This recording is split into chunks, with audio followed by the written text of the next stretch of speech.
Welcome back to my channel. I am Elaine. If this is your first video, welcome.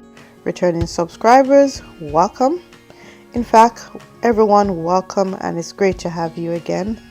Thank you for the new subscribers and for the comments that I have been trying to answer in various stages. Yes, I am still in the UK and I am undergoing the process of relocating to British Columbia. If you enjoyed today's video, remember to like, share, comment, subscribe, and if you have any questions as you have been doing before, please pop your questions in the comment and I will try to answer.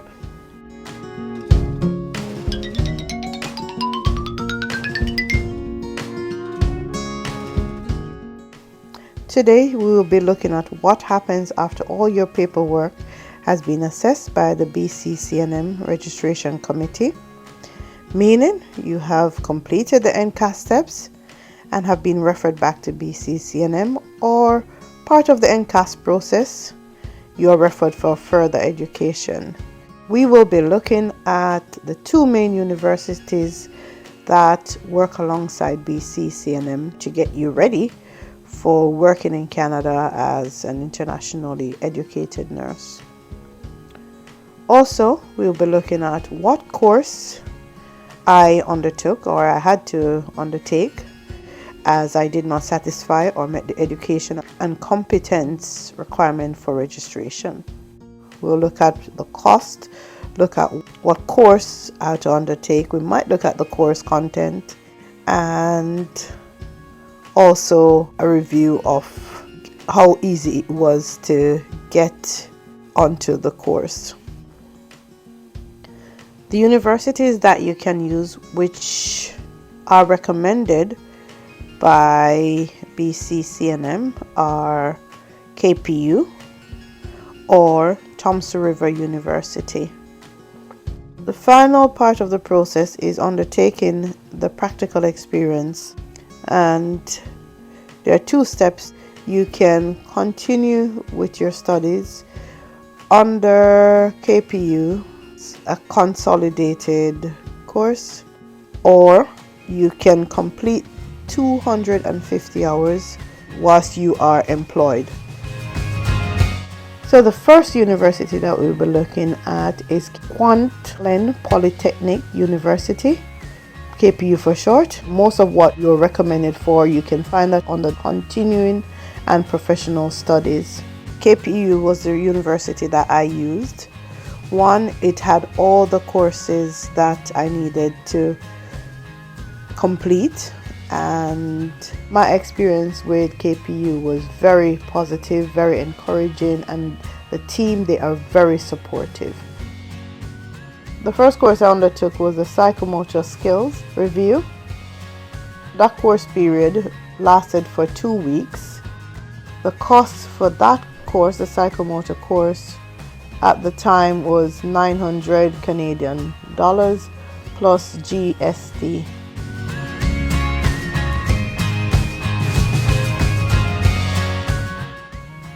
The second course I needed to undertake was Health and Physical Assessment. The cost for that course was 600 Canadian dollars plus GST. This course fully online and generally lasting for 2 weeks as well. I found that course very informative or enlightening because nurses here in the UK do not undertake such detailed head-to-toe assessment.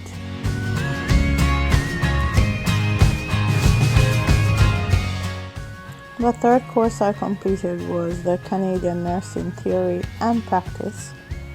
That course ran for an entire semester, and unfortunately I had to repeat a semester as I was unsuccessful in my first attempt. The cost for this course is 500 Canadian dollars plus GST.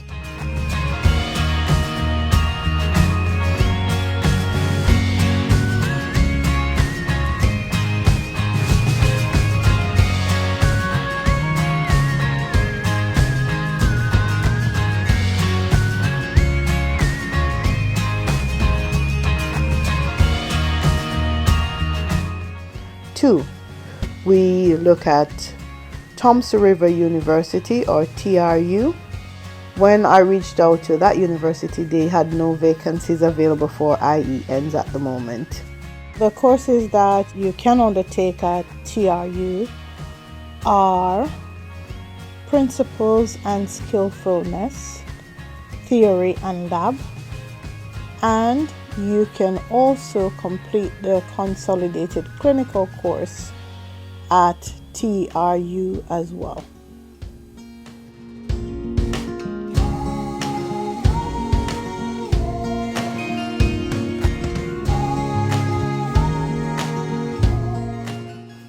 There are other universities that you may find, but you need to ensure that these universities will meet the requirement. So should you wish to pursue alternative coursework, you first need to work with the School of Nursing of your choice to determine if they are able to offer courses equivalent to what is required by the registration committee.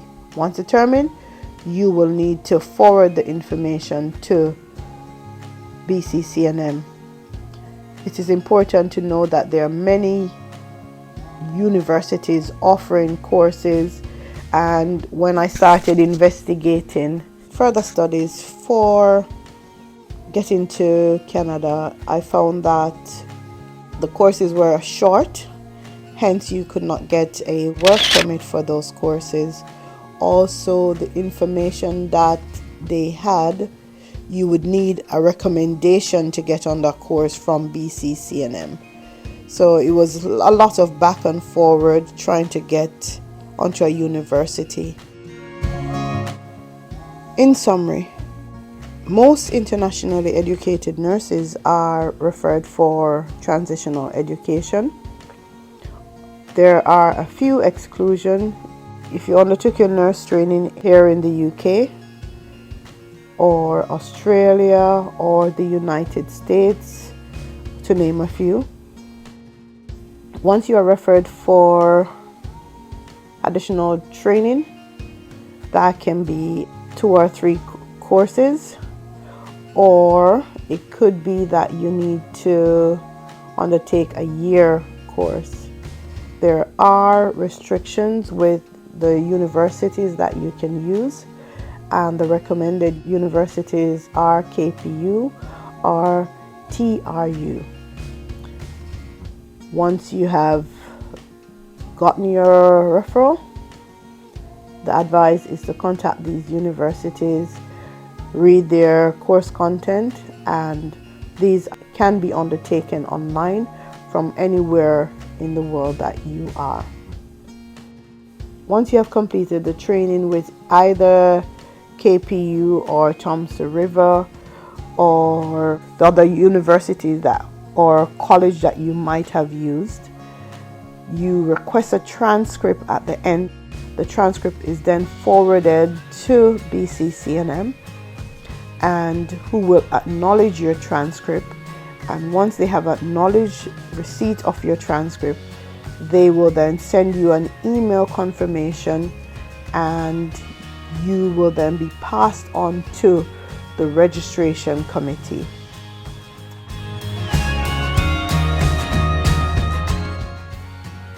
Thank you again for joining us, and please remember, if you have any questions that I have not covered, please ask in the comment below. This is just my experience that I have gone through, and your experience may be different, and I hope your pathway is not as long as my pathway or the pathway that I had to take. Thank you for joining in this video. Don't forget, like, comment, share, subscribe, and see you in our next video.